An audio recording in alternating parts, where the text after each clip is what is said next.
शहरों के अंदर यात्रा को सुगम बनाने के लिए पहले मेट्रो की शुरुआत की गई। अब आसपास के शहरों को कनेक्ट करने के लिए नमो भारत ट्रेन चलाने की कवायद की जा रही है। कई राज्यों में नमो भारत की शुरुआत की गई है, जो मेट्रो की तर्ज पर ही चलती है। हालांकि मेट्रो की अपेक्षा ज्यादा दूरी तय करती है, करीब करीब 200-300 किलोमीटर। अब दिल्ली के सराय रोहिल्ला से गुड़गांव होते हुए राजस्थान के नीमराना तक नमो भारत ट्रेन को मेरठ की तर्ज पर चलाया जा सकता है।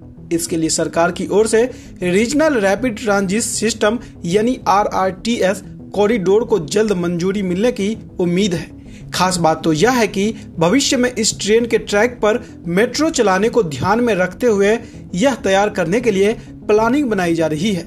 हरियाणा के सीएम नायब सिंह सैनी ने इस रूट की संशोधित DPR को मंजूरी देने को लेकर आयोजित बैठक में आदेश दिए हैं। NCRTC ने दिल्ली के सराय रोहिल्ला से राजस्थान के नीमराना तक संशोधित DPR तैयार की है।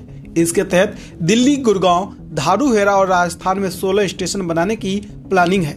करीब 105 किलोमीटर लंबे इस ट्रेन ट्रैक के निर्माण पर 34,299 रुपए का खर्च आएगा। इस पूरे प्रोजेक्ट में आने वाले खर्च का 60% पैसा विदेशी कंपनियों का लगेगा, जबकि अन्य खर्च दिल्ली, राजस्थान और हरियाणा राज्य की तरफ से वहन किया जाएगा। इस प्रोजेक्ट में करीब 70 किलोमीटर का हिस्सा जमीन के ऊपर यानी कि एलिवेटेड होगा, जबकि करीब 35 किलोमीटर का हिस्सा भूमिगत रहेगा। भूमिगत हिस्से में से 3.65 किलोमीटर का हिस्सा मार्फोलॉजिकल रिज का है और आरावली बायोडायवर्सिटी पार्क के नीचे से गुजरता है। बताया जा रहा है कि हाल ही में बैठक हुई थी। इसमें मुख्यमंत्री ने कहा कि मेरठ में निर्मित नमो भारत ट्रेन के ट्रैक की तर्ज पर दिल्ली से हरियाणा होते हुए राजस्थान का ट्रैक तैयार किया जाए। अगर इस प्रोजेक्ट को मंजूरी मिलती है तो आने वाले समय में इसी रूट पर मेट्रो चलाने में भी कोई दिक्कतें नहीं आएगी, क्योंकि इस रूट के ट्रैक और स्टेशन का डिजाइन ऐसा किया जाएगा जिससे मेट्रो और नमो भारत ट्रेन दोनों चल सके।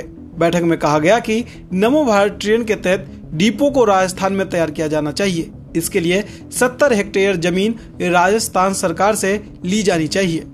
NCRTC के प्रवक्ता पुनीत वत्स ने कहा कि मेरठ RRTS सिस्टम में उन एरिया में मेट्रो चलाई जा रही है जहां आबादी घनी है। यह पहली बार है कि RRTS कॉरिडोर में मेट्रो चलाई जा रही है, क्योंकि इसके लिए अलग कॉरिडोर की जरूरत नहीं है।